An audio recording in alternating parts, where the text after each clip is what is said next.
A zookeeper's last request was to see the gorilla he raised. The moment is heartbreaking.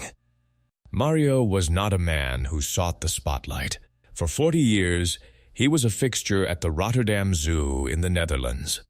A man whose uniform was permanently stained with dirt, hay, and the honest grime of hard work. He was a maintenance worker and a specialized caregiver, a title that didn't quite capture the reality of his life. To the outside world, he was just a zoo employee with a broom and a bucket. But to the animals inside the enclosures, specifically the primates, Mario was family. He was a man of routine. He arrived before the sun came up, greeting the waking zoo with a quiet whistle. He preferred the company of the animals to humans. He understood them. He knew that a chimp baring its teeth wasn't always smiling, and he knew that silence in the lion's den often meant trouble. But of all the creatures he cared for, there was one who held the biggest piece of his heart, a 400-pound western lowland silverback gorilla named Kibali. Their story began 18 years ago. Kibali had arrived at the zoo as a tiny, vulnerable infant. In those early days, the massive beast we see today was nothing more than a ball of black fuzz, dependent and fragile. Mario had been there from the start. When Kibali was young, there were nights when he wouldn't eat, and Mario would sit by the enclosure for hours, speaking in low, soothing tones until the infant finally took the bottle. As Kibali grew, so did their bond. It was a relationship that baffled the scientists and the visitors. Gorillas are powerful, wild animals with complex social hierarchies and the potential for lethal violence. But with Mario, the dynamic was different. It wasn't master and beast. It was father and son. Mario watched Kibali grow from a clumsy toddler tripping over his own knuckles into a majestic, dominant silverback. They had their own language. A certain nod from Mario meant food is coming. A specific grunt from Kibali meant scratch my back. Through the thick safety glass and the steel bars, they built a friendship that spanned nearly 2 decades. Mario knew every scar on Kibali's skin, and Kibali knew the sound of Mario's boots hitting the pavement from 100 yards away. But life, as it often does, dealt a cruel hand. At the age of 54, Mario began to feel tired. It wasn't the usual exhaustion from a day of hauling feed bags. It was a deep, bone-weary fatigue that wouldn't lift. A visit to the doctor confirmed the worst fears: terminal cancer. The disease was aggressive. It moved with the speed of a predator. Within a matter of weeks, the strong, capable man who had spent his life lifting heavy equipment was reduced to a shadow of himself. He was confined to a hospital bed, hooked up to machines that beeped and hissed, a stark, sterile contrast to the vibrant, earthy sounds of the zoo he loved. As his condition deteriorated, the doctors told him there was nothing more they could do. His time was measured in days, perhaps hours. When asked if he had any final wishes, if he wanted to see a priest or visit the ocean or see a famous landmark, Mario didn't hesitate. He didn't want to see the Eiffel Tower. He didn't want to meet a celebrity. He whispered one name, Kibali. He wanted to say goodbye. He needed to see his boy one last time. The request seemed impossible. Mario was bedridden, fragile, and dependent on oxygen. Moving him was a massive medical risk. But the nurses at the hospital reached out to the Ambulance Wish Foundation Tish Ambulance Wens, a charity dedicated to fulfilling the final requests of terminally ill patients. When they heard Mario's story, they didn't see a logistical nightmare. They saw a mission. They outfitted a specialized ambulance with a stretcher designed for comfort and visibility. They loaded Mario, wrapped in warm blankets to combat the chill that his failing body couldn't shake, and began the drive to the Rotterdam Zoo. It was a gray, overcast afternoon when the ambulance pulled up to the service entrance. The zoo staff, many of whom had worked alongside Mario for decades, were there to greet him. There were no cheers, only solemn nods and teary eyes. They knew this was a one-way trip. They wheeled the stretcher through the winding paths of the zoo. Mario, who had been drifting in and out of consciousness, suddenly became alert. The smell hit him first, the scent of damp earth, wet leaves, and the musk of the animals. It was the smell of his life's work. His eyes widened, taking in the trees and the enclosures he knew so well. They arrived at the primate house. The area had been cleared of the public to give Mario privacy.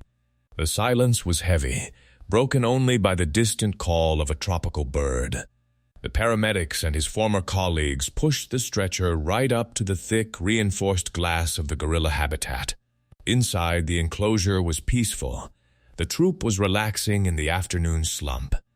But in the corner, massive and imposing, sat Kibali. The silverback was facing away from the glass, picking at a piece of fruit. He looked like a statue carved from obsidian. "Kibali," Mario whispered. It was a weak sound. His voice, once capable of commanding the attention of lions, was now barely a rasp, stripped of its power by the tumors ravaging his lungs. But Kibali froze. His ears twitched. In the cacophony of the zoo, he heard the one frequency he had been tuned into for 18 years. Slowly, the massive animal turned.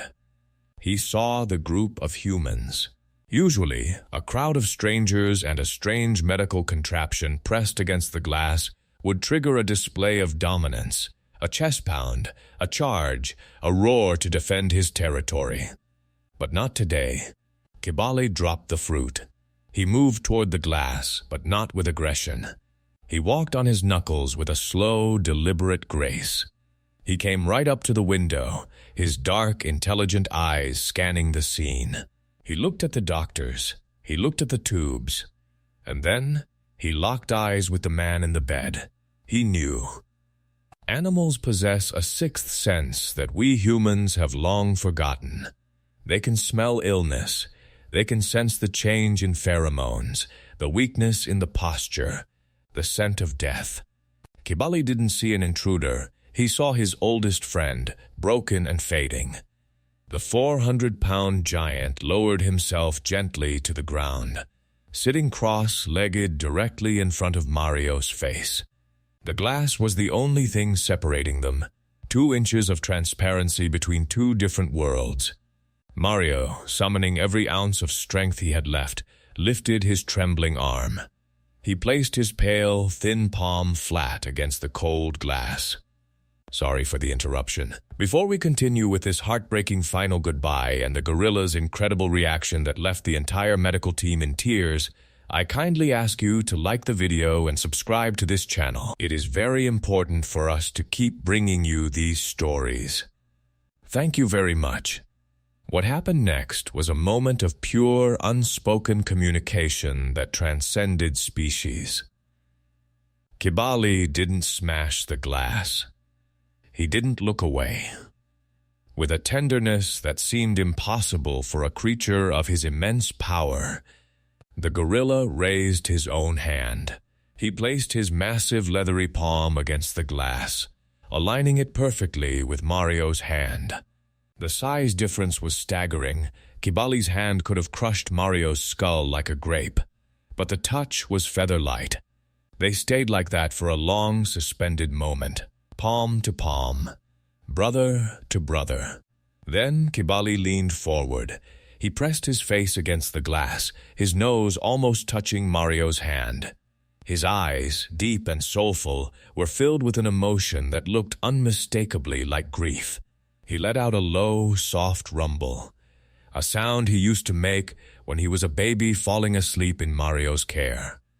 It was a sound of comfort. Mario smiled. It was a weak smile, but it reached his eyes, lighting them up with a final spark of joy. Tears streamed down his hollow cheeks, soaking into the pillow.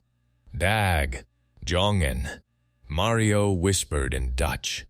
"Goodbye, boy." Kibali seemed to understand that this wasn't a see-you-tomorrow visit.